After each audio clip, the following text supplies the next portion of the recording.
नमस्कार, मैं डॉक्टर रमानिवास शर्मा रमन अपने YouTube चैनल पर साइंस और टेक्नोलॉजी का कॉम्पिटिटिव सेशन लेकर के आज 15 जनवरी को आपके सामने। बच्चों, फिजिक्स का यह चौथा सेशन है। मोशन पर 3 सेशन हो चुके हैं। आज चौथे सेशन पर हम 5 सवाल लेकर के आए हैं। उन 5 सवालों का थ्योरेटिकल डिस्कशन हम आपके साथ करेंगे। साथ में एक थ्योरी जिस पर बहुत सारे सवाल पूछे जाते हैं, एक्सीलरेशन यानी त्वरण, उस पर थ्योरेटिकल डिस्कशन भी करेंगे। एमपीपीबी की जितनी भी परीक्षाएं आगे आने वाली हैं उनके लिए बहुत इंपॉर्टेंट सेशन है। NEET, state, PSC, UPSC, SSC, PNST के बच्चों के लिए ये नोट्स बनाने का एक सुनहरा अवसर है कि मोशन पर एक बेहतरीन नोट्स बना लें ताकि आपको परीक्षा के समय सवालों के साथ करने में सहूलियत रहे। बच्चों, चैनल को सब्सक्राइब करना, लाइक करना, शेयर करना, यह आपकी जिम्मेदारी है। सेशन में थ्योरेटिकल डिस्कशन में जाएं कि आप अपने स्क्रीन पर देख रहे होंगे एक खोज, एक आदमी एक पेड़ के नीचे बैठा हुआ ये सोच रहा है कि वो पेड़ का फल नीचे ही क्यों आ रहा है, ऊपर क्यों नहीं जा रहा। तो निश्चित रूप से आप ये समझ गए होंगे कि कोई वैज्ञानिक हैं जिनके दिमाग में ये सवाल उठा कि कोई भी चीज जमीन में ही क्यों गिरती है, कौन सा ऐसा फोर्स काम करता है, उस फोर्स के साथ कैसा एक्सीलरेशन काम करता है। और वो महान वैज्ञानिक आइजैक न्यूटन थे। उन्हीं को लेते हुए, उन्हीं के इस थ्योरम को समझाते हुए आज थ्योरेटिकल डिस्कशन में त्वरण क्या है, एक्सीलरेशन क्या है, इस पर बात करेंगे। क्योंकि आज सवालों की श्रृंखला में त्वरण पर सवाल पूछेंगे, ग्रेविटेशनल एक्सीलरेशन पर सवाल पूछेंगे। इसलिए हम चाहते हैं कि उसकी थ्योरी को आप अच्छी तरह से समझ लें। एक्सीलरेशन का मतलब होता है त्वरण।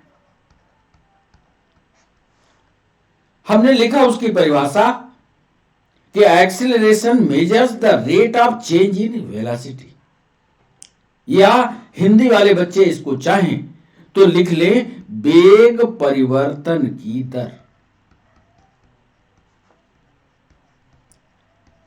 यदि एक लाइन में कोई आपसे पूछे तो आप कहिए ये वेग परिवर्तन की दर है। मतलब यदि प्रारंभिक वेग a है और उसके बाद का वेग b है तो a और b के बीच का डिफरेंस ही एक्सीलरेशन या त्वरण होगा। हमने वही बात लिखी अंग्रेजी में, acceleration measures the rate of change in velocity. त्वरण जो है वेग परिवर्तन की दर को नापने का एक यूनिट है, एक मात्रा है, एक इकाई है। एवरेज कैसे निकालेंगे एक्सीलरेशन का? ये 2 त्वरण दिए हैं, जैसे हमने अभी आपको बताया कि A पर वेग कुछ और है, B पर वेग कुछ और है, तो इसका एक्सीलरेशन या एवरेज एक्सीलरेशन कैसे निकालेंगे? तो B से A को घटा दें, एवरेज एक्सीलरेशन आएगा। ऐसे सवाल कॉम्पिटिटिव एग्जाम में पूछे जाते हैं। इसलिए change in velocity with time, ध्यान रखिएगा, जो वेग का परिवर्तन होता है वो समय के साथ होना चाहिए। ऐसा नहीं कि बिना समय के परिवर्तन हो जाए। यह समय के साथ परिवर्तन नहीं होगा तो फिर वो त्वरण नहीं होगा। यानी वेग में परिवर्तन हो, यह शर्त है। वेग में परिवर्तन तो हो पर समय के साथ हो। कंसेप्ट यह है कि change in velocity with time, यदि इसका त्वरण को हम स्मॉल a से दिखाते हैं तो इसका एवरेज निकालेंगे तो प्रारंभिक वेग या प्रारंभिक वेग और अंतिम वेग का अंतर एक निश्चित समय में ये देख लीजिए, वही चीज हमने लिखा है यहां। तो इस तरह के कंसेप्ट वाले सवाल आज के सेशन में शामिल होंगे। कंसेप्ट वाले सवालों को करने की कोशिश कीजिएगा, दिमाग लगाएंगे तो उत्तर निकलते चलेंगे। एक्सीलरेशन ड्यू टू ग्रेविटी, जैसे हमने पहले चित्र में आपको दिखाया कि किसी आम के पेड़ से आम नीचे ही क्यों गिरता है, ऊपर क्यों नहीं चला जाता। इस प्रश्न का जवाब कैसे आपको मिलेगा, ये देखने की कोशिश करिए, क्योंकि वेग में परिवर्तन होगा। मान लीजिए जब आम का फल इस पेड़ के डाली के पास था तब उसकी स्पीड क्या थी, और जैसे जैसे यह पृथ्वी के नजदीक जाता गया, पृथ्वी के नजदीक गया, तो जब पृथ्वी के नजदीक गया तो क्या इस फल के स्पीड में परिवर्तन हुआ। और हम जानते हैं कि यदि स्पीड में परिवर्तन हो रहा है, वेग में परिवर्तन हो रहा है, तो पक्का वो त्वरण होगा, क्योंकि ये परिभाषा हम जानते हैं। इस चित्र को बना करके दिखाने का एक मतलब है कि यहां पर वेग कुछ और रहा, यहां पर वेग कुछ और रहा, यहां पर वेग कुछ और रहा। हालांकि न्यूटन ने तो यह बता दिया कि कोई भी जमीन, कोई भी चीज नीचे पृथ्वी पर गिरती है, वहां पर गुरुत्व काम करता है या गुरुत्वाकर्षण है। आज जो हम डिस्कशन कर रहे हैं कि जब वो फल पेड़ के बिल्कुल नजदीक है और फिर दूसरी अवस्था में पृथ्वी के काफी नजदीक है, तो जब पेड़ फल के पास था तब उसकी स्पीड, और जब जमीन के पास पहुंचा तब उसकी स्पीड में अंतर है क्या।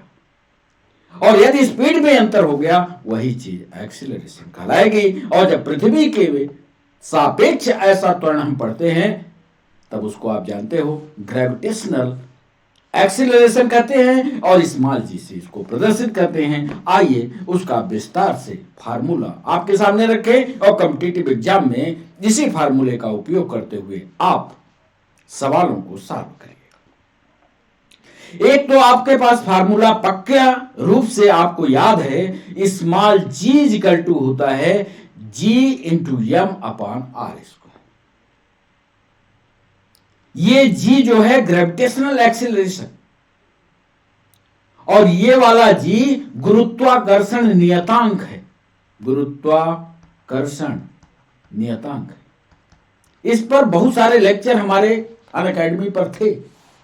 अनअकैडमी पर जी को बहुत बार हमने पढ़ाया। यह गुरुत्वाकर्षण नियतांक को यदि यम से गुणा कर दिया जाए और त्रिज्या के वर्ग से भाग दे दिया जाए, तो ये जो प्राप्त होता है ये ग्रेविटेशनल एक्सीलरेशन। आप जानते हो जी का मान 6.67 इंटू 10⁻⁻11 होता है। ऐसा कॉम्पिटिटिव एग्जाम में यह भी सवाल पूछा जाता है। Newton's law of universal gravitation का यह भी बल को आपने पढ़ा होगा कि F इक्वल टू होता है G नियतांक होता है, m1 और m2 उसके क्रमशः द्रव्यमान होते हैं और त्रिज्या का वर्ग होता है। अब इस पर विस्तार से हम आपको समझाना नहीं चाहते, क्यों कि ये आप पढ़ चुके हैं, हम पढ़ा भी चुके हैं। हमने लिखा the acceleration due to gravity G। Small G को याद रखिएगा, हमेशा याद रखिएगा, ये वाला G और एक कैपिटल G, ये ग्रेविटेशनल कांस्टेंट है। ये एक्सीलरेशन ड्यू टू ग्रेविटी है, एक्सीलरेशन ड्यू टू ग्रेविटी है, ये ग्रेविटेशनल कांस्टेंट है, स्मॉल जी और कैपिटल जी का। ये कॉम्पिटिटिव एग्जाम के लिए चल रहा है। The mass of earth,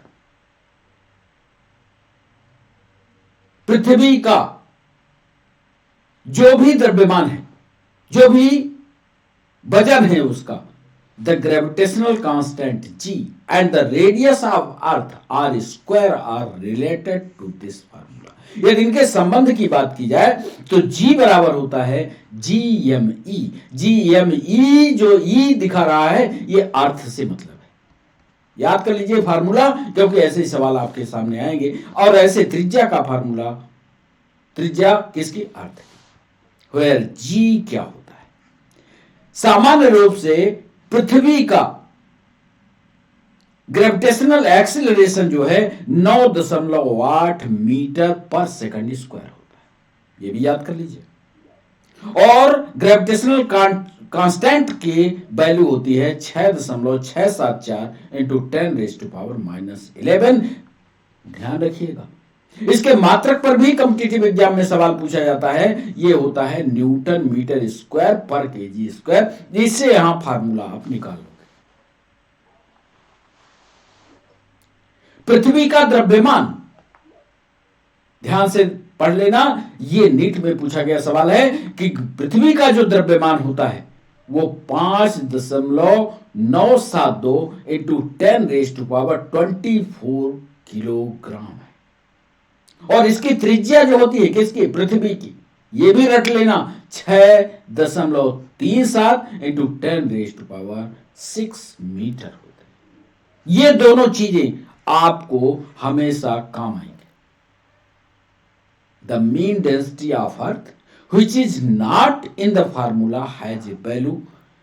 It is a mass per unit volume of the earth, so it is related to एक एरिया का निकाल करके इसमें कुल मिला करके बताया है। आपको सिर्फ इतना याद रखना है कि जी का मान इतना है, कैपिटल जी का मान इतना है, एमई यानी अर्थ की का द्रव्यमान इतना है और अर्थ की त्रिज्या इतनी है। इतना याद रखिएगा, इसका मात्रक याद रखिएगा, इतने में आपका कॉम्पिटिटिव एग्जाम पूरा होगा। चले, एक सवाल और पूछा ट्रू और फॉल्स पर, उसकी भी थ्योरी बता दें क्योंकि हम सीधा सवाल उस पर पूछेंगे, सत्य और असत्य पर। G is dependent on where you are on earth. क्या जी यानी गुरुत्वीय त्वरण, गुरुत्वीय त्वरण निर्भर है जहां आप पृथ्वी पर खड़े हैं। ध्यान से सुनिए, हमारा सवाल है कि जहां आप पृथ्वी पर खड़े हैं या जहां आप पृथ्वी पर रहते हैं, क्या गुरुत्वीय त्वरण आपके पृथ्वी पर खड़े होने के लिए जिम्मेदार है, डिपेंडेंट है? आप उत्तर दीजिएगा हां, यस। क्यों? The force of gravity increase as you near the centre of mass. देखिए एक उदाहरण, ये जिस पेन से हम लिख रहे हैं, इस पेन का एक सेंटर पॉइंट होगा जहां पर जैसे ही उंगली लगाते हैं उसके दोनों तरफ ये पेन जो है वो बैलेंस हो जाती है, मतलब इसको पकड़ना नहीं पड़ता। और एक ऐसा इसका सेंटर पॉइंट होगा जहां पर ये बैलेंस हो जाती है, एक उंगली के नोक पर जहां पर ये बैलेंस होती है, that is called centre point of mass. वही तो मास है। Therefore, lower altitude closer to earth core, larger g. Also, earth bulks the equator. Therefore, g is larger at the pole. Small G जो होता है वो poles पर, ध्रुवों पर, यह सवाल पूछा गया है, ध्रुवों पर सबसे ज्यादा होता है।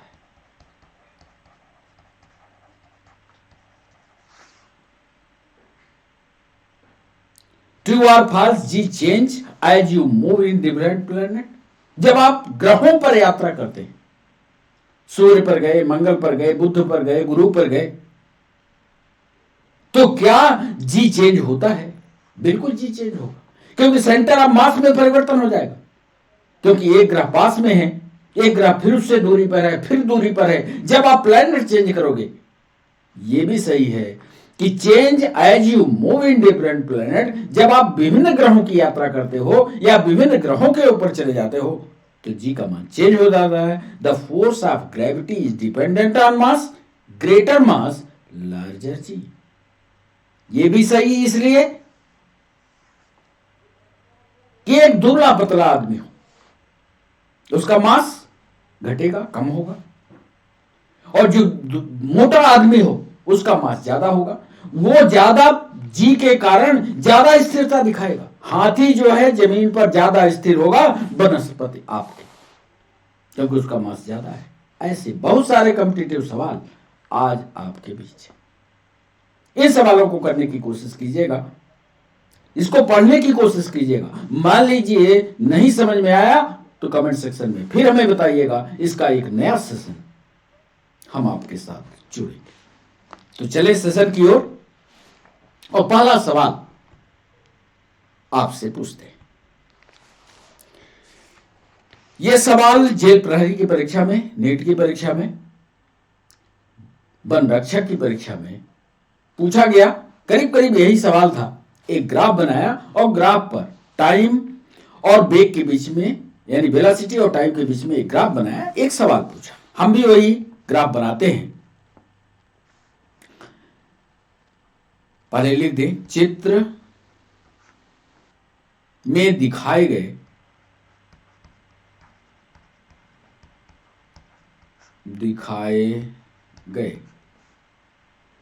वेग यानी वेलोसिटी, समय यानी टी,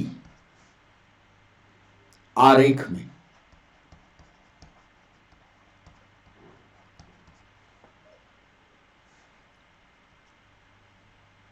अब चित्र बनाएंगे तब यह सवाल आपके समझ में आएगा। अंतिम 2 सेकंड में, पहले सवाल लिख लीजिए, अंतिम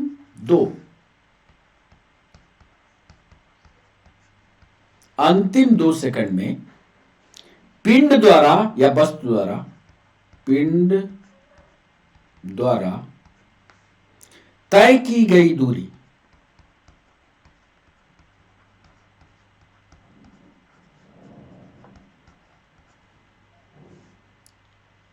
सभी 7 सेकंड में, सभी 7 सेकंड में तय की गई दूरी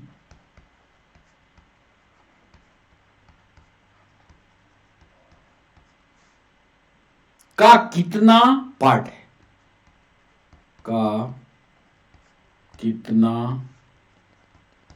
अंश है। सवाल को एक बार फिर पढ़िए। चित्र में दिखाएंगे भी और टी का आरेख। अंतिम 2 सेकंड में जो दूरी तय की जाती है, सभी 7 सेकंड में जो दूरी तय की गई उसमें कितना अंश है, उसका कितना पार्ट है। पहले चित्र बना दे ताकि आपको समझ में आए। ध्यान से इस चित्र को आप लोग रफ पर बना लीजिए। इधर हम दिखा रहे हैं वेलोसिटी, और वेलोसिटी की यूनिट होती है मीटर पर सेकंड। वेलोसिटी का डायरेक्शन आपको वेग का दिखा रहे हैं इस साइड में। दूसरी तरफ ये वाला जो रीजन है, यहां पर हम दिखा रहे हैं टाइम। टाइम जो बढ़ता हुआ क्रम दिख रहा है वो इस साइड में दिख रहा है, या इधर से शुरू करेंगे इधर ले जाएंगे। अब इसको हम वेग को 10 भागों में बांट लेते हैं। कैसे बांटे, यहां पर 0 कर रहे हैं, फिर 2, फिर 4, फिर 6, फिर 8, फिर 10।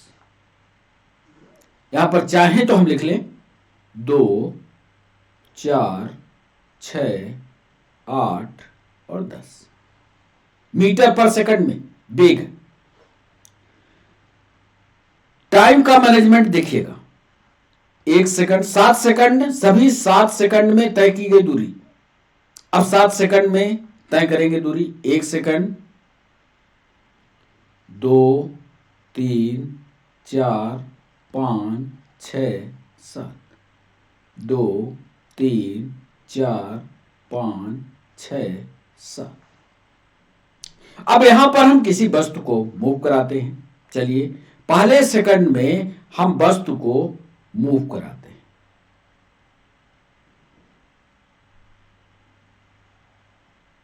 ये 10 सेकंड लेगा।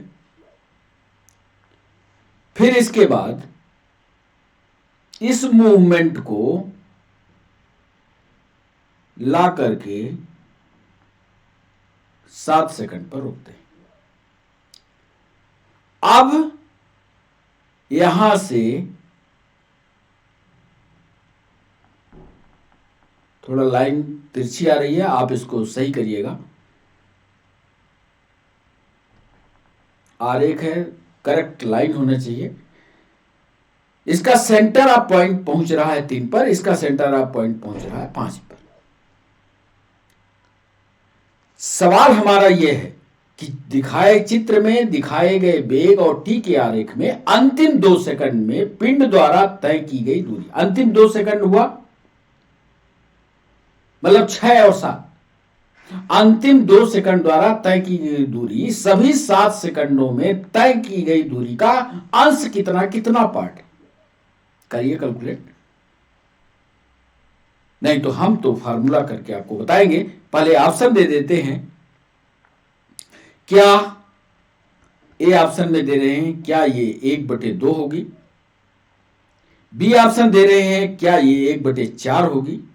सी ऑप्शन दे रहे हैं, क्या ये 1/3 होगी। और डी ऑप्शन दे रहे हैं, क्या यह 2/3 होगी।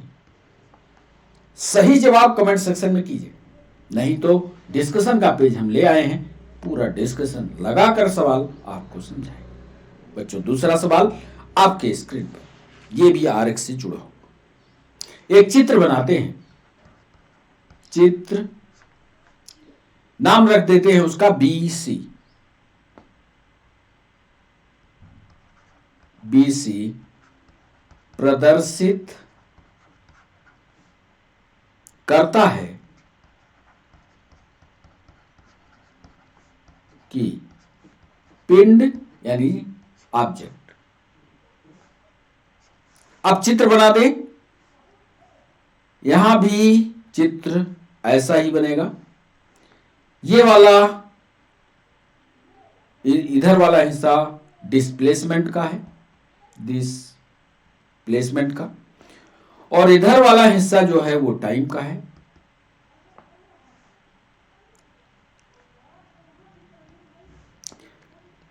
यहां पर एक वस्तु गति करती है, तो वस्तु गति करके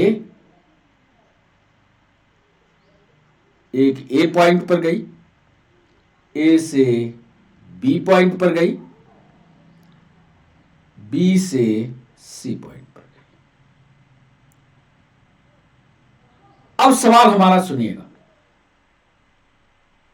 यहां पॉइंट रख देते हैं।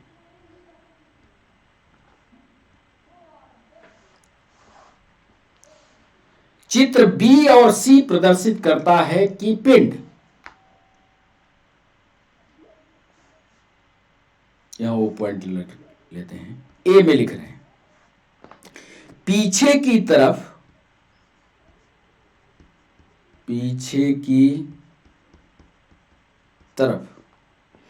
एक समान वेग से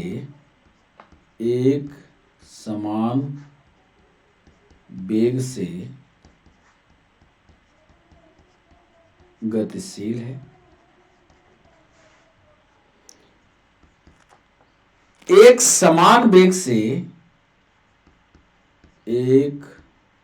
समान यूनिफॉर्म वेलोसिटी का सवाल है ये, एक समान वेग से आगे की ओर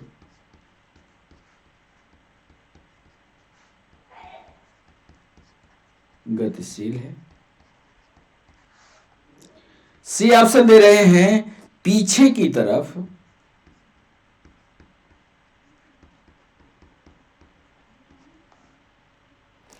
असमान वेग से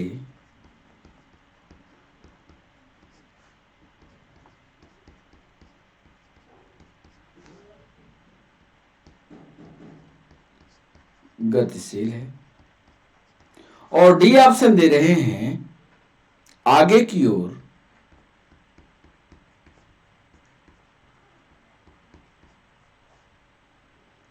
असमान वेग से, सॉरी, आगे की ओर, पीछे की तरफ असमान वेग से गतिशील है, आगे की ओर असमान वेग से गतिशील है। ये बी और सी का पॉइंट डिस्टेंस और टाइम के बीच में आपको बताना है कि यह पीछे की ओर गतिशील है कि आगे। देखिए, हमने डायरेक्शन नहीं दिया, डिस्प्लेसमेंट और टाइम के बीच का है। ये ध्यान रखिएगा हिंदी वाले बच्चों, इधर विस्थापन लिख रहे हैं, इधर डिस्टेंस नहीं, डिस्प्लेसमेंट कर रहे हैं। अब जब डिस्प्लेसमेंट आपके समझ में, बहुत सारा हमने आपको डिस्प्लेसमेंट डिस्टेंस समझाया है, सोच विचार कर जवाब दीजिएगा। थोड़ी सी ट्रिक है, नीट में, पीएनएसटी में, जेल प्रहरी में ये पूछा गया सवाल नहीं बनेगा, तो इसके लिए भी हमने डिस्कशन पेज लगाया है। तीसरा सवाल आपके स्क्रीन पर है। एक आदमी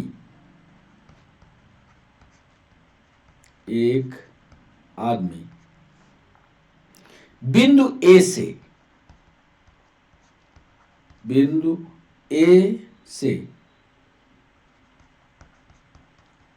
बिंदु बी तक 1 किलोमीटर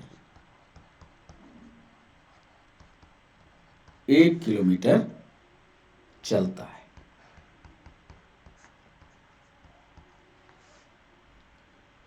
और बिंदु बी से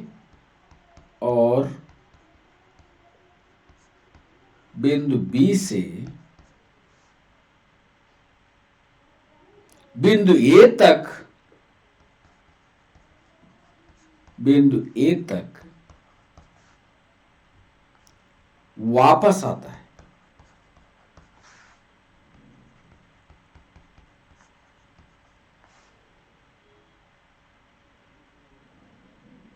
उसका डिस्प्लेसमेंट होगा, उसका विस्थापन होगा। थोड़ी सी ट्रिक है, पकड़ लिए तो उत्तर सही हुआ। ए ऑप्शन दे रहे हैं 4 किलोमीटर, बी ऑप्शन दे रहे हैं 2 किलोमीटर, सी ऑप्शन दे रहे हैं 1 किलोमीटर और डी ऑप्शन दे रहे हैं 0 किलोमीटर। एक आदमी बिंदु ए से बी तक 1 किलोमीटर चलता है, फिर और बिंदु बी से बिंदु ए तक वापस आता है, उसका डिस्प्लेसमेंट बताइए। सही जवाब कमेंट सेक्शन में कीजिएगा, नहीं तो इसका डिस्कशन भी हम लाए हैं, आपको समझाएंगे। बच्चों, चौथा सवाल आपके स्क्रीन पर। वनरक्षक की परीक्षा में एक सवाल है, इससे मिलता जुलता, एएनएम की परीक्षा में भी करीब करीब यही सवाल आपके स्क्रीन पर। एक स्कूटर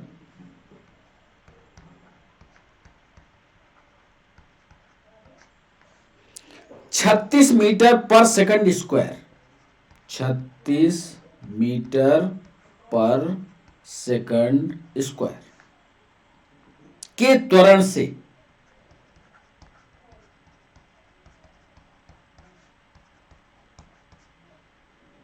1 सेकंड में 1 सेकंड में कितनी दूरी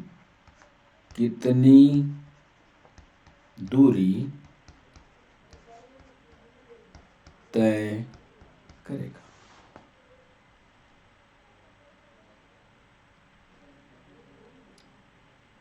एक स्कूटर 36 मीटर पर सेकंड स्क्वायर के त्वरण से 1 सेकंड में कितनी दूरी तय करेगा। एमपीएसआई में, पुलिस कांस्टेबल की परीक्षा में भी यह सवाल पूछा गया। ए ऑप्शन दे रहे हैं 72 मीटर।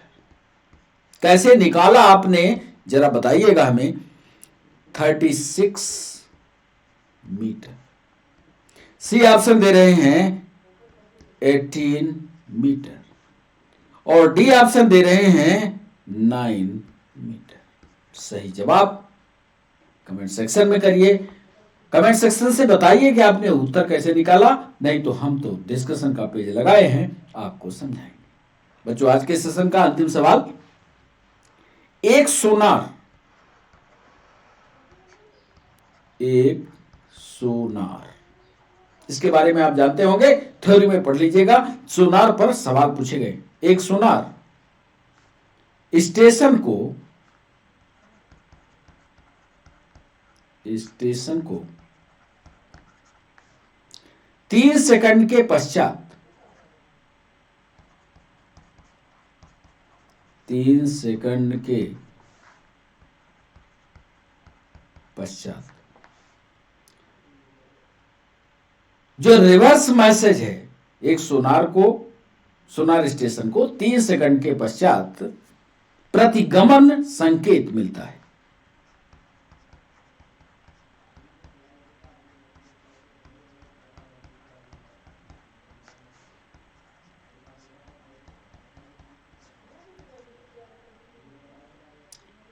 तो वह वस्तु कितनी दूरी पर है यह आपको बताना है। तो वह वस्तु कितनी दूरी पर है। एक चीज हम बता देते हैं, पानी में ध्वनि की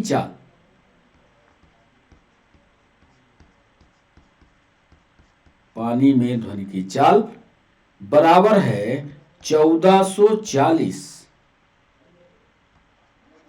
मीटर पर सेकंड। अब सही उत्तर इसका निकालिए। कैसे निकालेंगे ये जरा देखिएगा, क्योंकि आपको इन सवालों को तात्कालिक निकालना होता है। तात्कालिक इसका उत्तर चाहिए आपको। कैसे आप निकालेंगे इसका थ्योरेटिकल डिस्कशन हम करेंगे। पहले उत्तर लिख देते हैं। क्या यह 2160 मीटर है? बी ऑप्शन दे रहे हैं क्या 1740 मीटर है? सी ऑप्शन दे रहे हैं क्या 1080 मीटर है? और डी ऑप्शन दे रहे हैं क्या 720 मीटर है? एक सोनार स्टेशन को 3 सेकंड के पश्चात रिवर्स मैसेज मिलता है। आप बताइए, अब ये सोनार वाली प्रक्रिया को आपने साउंड में भी पढ़ा होगा। जैसे एक खाली कुआं है, खाली कुआं में हम ऊपर से चिल्लाते हैं तो थोड़ी देर बाद एक रिफ्लेक्स आवाज आती है। उसी तरह का प्रतिगमन संकेत यहां पर है। आपको यह बताना है कि वस्तु कितनी दूरी पर। सही जवाब कमेंट सेक्शन में कीजिए, नहीं तो इसका थ्योरेटिकल डिस्कशन हम करेंगे। और फिर पहले सवाल की ओर चलते हैं। पहला सवाल जो हमने पूछा वो था, चित्र में दिखाए गए वेग और टी के आरेख में अंतिम 2 सेकंड में पिंड द्वारा तय की गई दूरी सभी 7 सेकंड में तय की गई दूरी का कितना पार्ट है? क्या आपने कोशिश की इसको लगाने की? यदि नहीं कोशिश की तब भी हम पहले उत्तर बताते हैं। इसका सही जवाब होगा 1/4। एक फार्मूला चली गई दूरी का देखिए, पिंड द्वारा, आप अपना चित्र अपने सामने रखिए, पिंड द्वारा अंतिम 2 सेकंड, अंतिम 2 सेकंड में तय की गई दूरी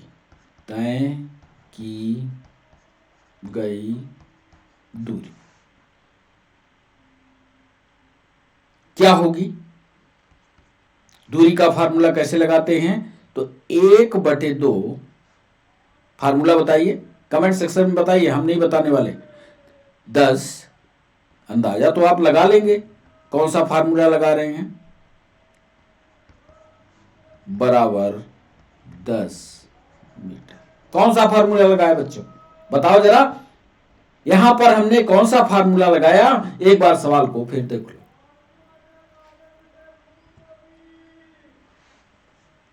पिंड द्वारा या ऑब्जेक्ट द्वारा, पिंड द्वारा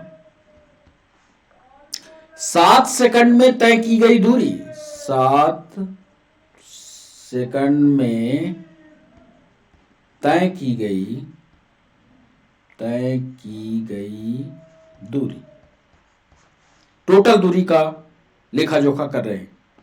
देखिए क्या तय किया 7 सेकंड में, 1/2 इंटू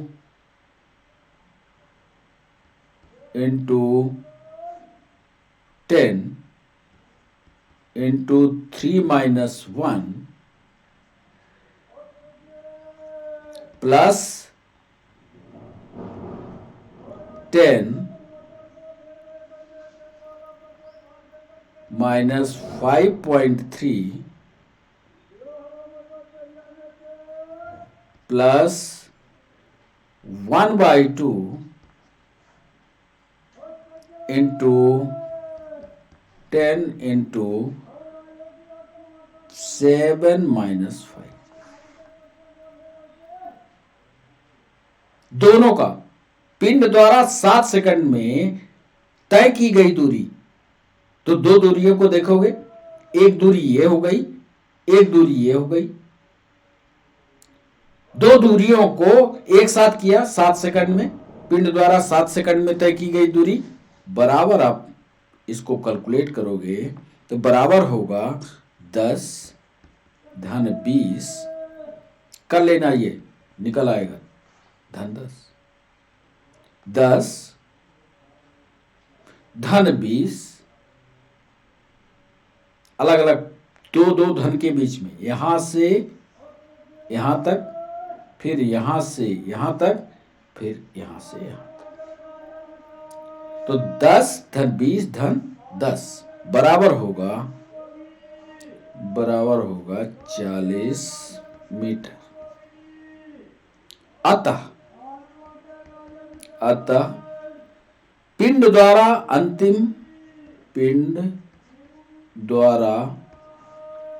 अंतिम 2 सेकंड, अंतिम 2 सेकंड में और सभी 7 सेकंड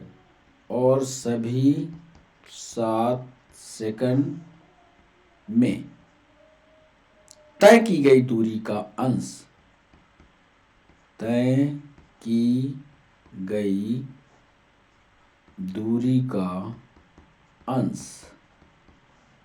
बराबर होगा 10/40 बराबर होगा 1/4। सवाल को पढ़िएगा और फिर थ्योरेटिकल डिस्कशन पर आइएगा। हमने पूछा चित्र में दिखाए गए भी और सी के अंतिम 2 सेकंड में पिंड द्वारा तय की गई दूरी सभी 7 सेकंड में तय की गई दूरी का कितना अंश है। तो टोटल दूरी हमने निकाल ली। टोटल दूरी निकालने के बाद अंतिम 2 सेकंड में जो दूरी थी उसको निकाल लिया और कैलकुलेट कर दिया, तो 1/4 मीटर उसका सही जवाब आएगा। इस तरह के सवाल, मैथमेटिकल सवाल आपसे पूछे जाएंगे। दूसरा सवाल बी और सी प्रदर्शित करता है कि पिंड क्या करा, पीछे की तरफ एक समान वेग से गतिशील है, एक समान वेग से आगे की ओर गतिशील है, पीछे की तरफ असमान वेग से गतिशील है, या आगे की ओर असमान वेग से गतिशील है। इसका सही जवाब होगा पीछे की तरफ एक समान वेग से गतिशील है। कैसे?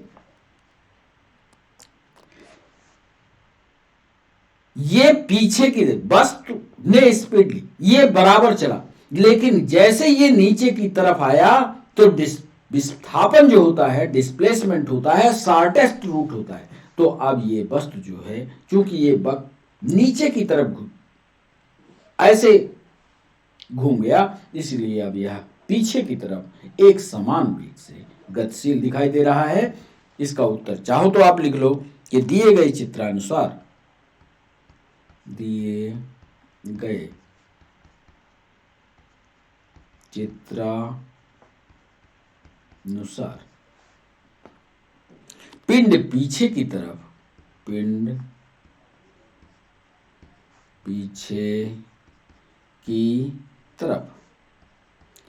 एक समान वेग से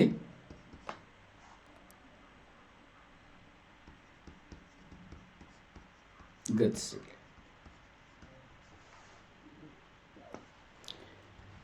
तीसरा सवाल था, एक आदमी बिंदु ए से बिंदु बी तक 1 किलोमीटर चलता है, बिंदु बी से बिंदु ए तक वापस आता है। तीसरा सवाल, अब विस्थापन यहां हमने पूछा, दूरी नहीं पूछी, इसलिए इसका सही जवाब होगा 0 किलोमीटर। इसलिए एक लाइन में यदि इसका उत्तर लिखना पड़े, जैसे 10th 11th 12th वाले बच्चे यदि इसका उत्तर लिखना चाहें तो जरा लिखने का तरीका देख लीजिएगा कि आदमी द्वारा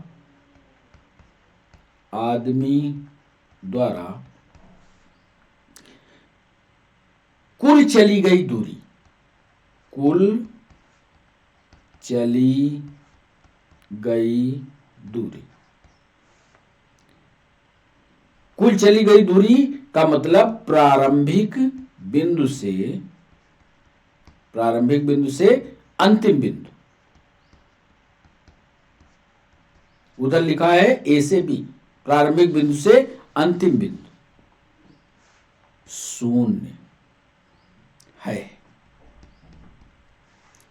अब कारण लिख लीजिएगा, क्योंकि विस्थापन एक सदिश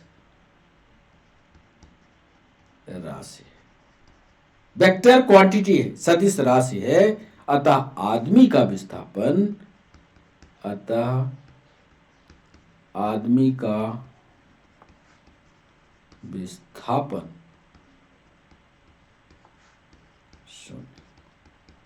गया और वापस आ गया, कोई परिवर्तन नहीं हुआ, गया वापस चला आया, इसलिए विस्थापन 0 होगा।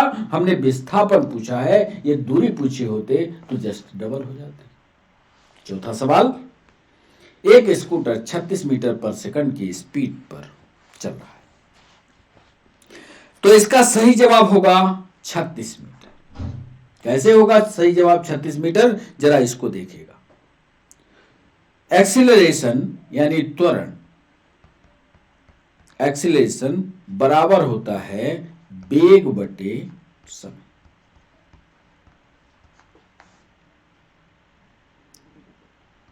जबकि वेग यानी वेलोसिटी बराबर होता है चली गई दूरी बटे समय।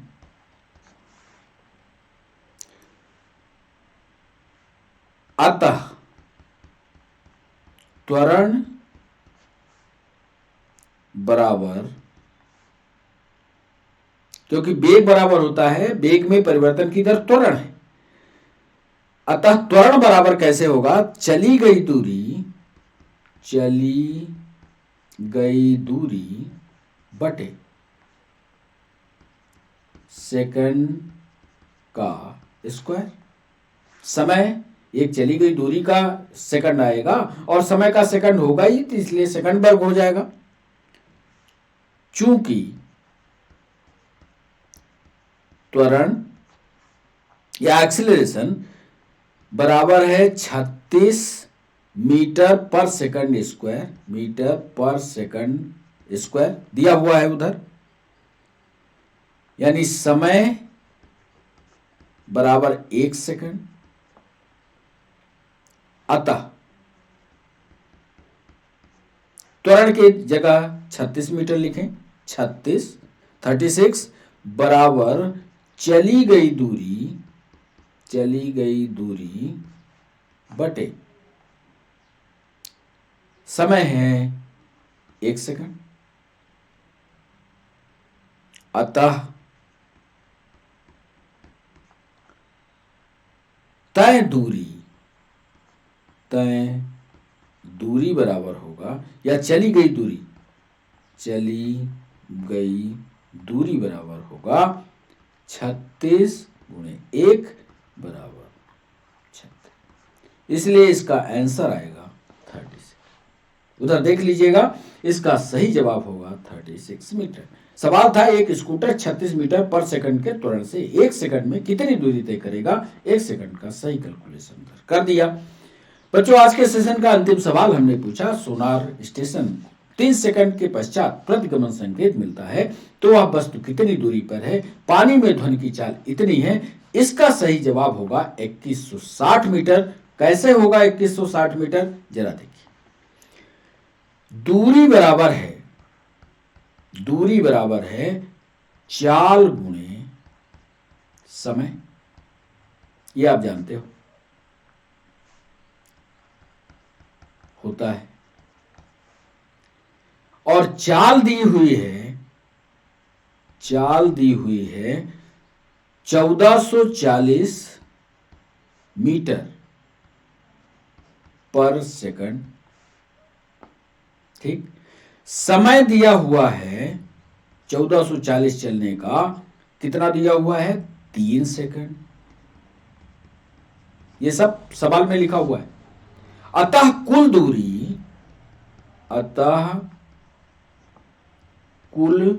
दूरी, इस फार्मूले पर जाइए तो चाल गुणे समय यानी 1440 गुणे 3 बराबर होगा 4320। कैलकुलेशन कर लीजिएगा, 4320 मीटर होगा। चूंकि तरंग द्वारा तय दूरी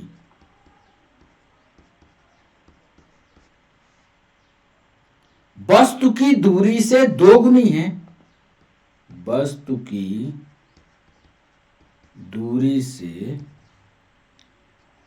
दुगुनी है, अतः वस्तु की दूरी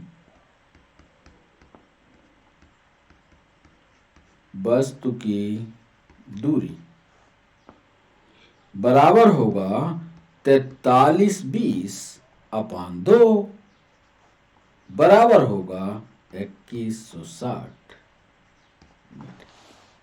एक बार फिर सवाल पर वापस आइए। हमने पूछा एक सोनार स्टेशन को 3 सेकंड के पश्चात प्रतिगमन संकेत मिलता है तो वह वस्तु कितनी दूरी पर है, पानी में ध्वनि की चाल इतनी है। आप इस फार्मूले को लेकर के ऊपर पहुंचोगे तो दूरी और चाल का समय निकाले। चाल कितनी है, समय कितना है, दोनों को मल्टीप्लाई करोगे कुल दूरी निकलेगी। चूंकि तरंग द्वारा तय की गई दूरी वस्तु की दूरी, क्योंकि तरंग एक बार जाती है और एक बार आती है, इसलिए वस्तु की दूरी दुगनी होती है। गई तरंग और वापस आई, इसलिए जस्ट डबल होती है। तो वस्तु की दूरी जो होगी 4320 में 2 का भाग दे दोगे तो 2160 मीटर है। तो बच्चों आज के सेशन में ये 5 सवाल डिस्कशन के साथ पूरे हुए। कैसा लगा सेशन जरूर कमेंट सेक्शन में बताइएगा हमें। और क्या मोशन से जुड़े हुए सवाल आप हमसे पूछना चाहते हैं ये भी बताइएगा। कठिन से कठिन सवालों को हमारे पास लाइएगा, उसका सबसे बेहतर सलूशन हम आपको देंगे। तो बच्चों आप हमारे साथ जुड़े, इसके लिए सभी बच्चों का बहुत बहुत शुक्रिया। कल फिर मुलाकात होती है कुछ नए सवालों के साथ। तब तक के लिए बच्चों बाय बाय, नमस्कार।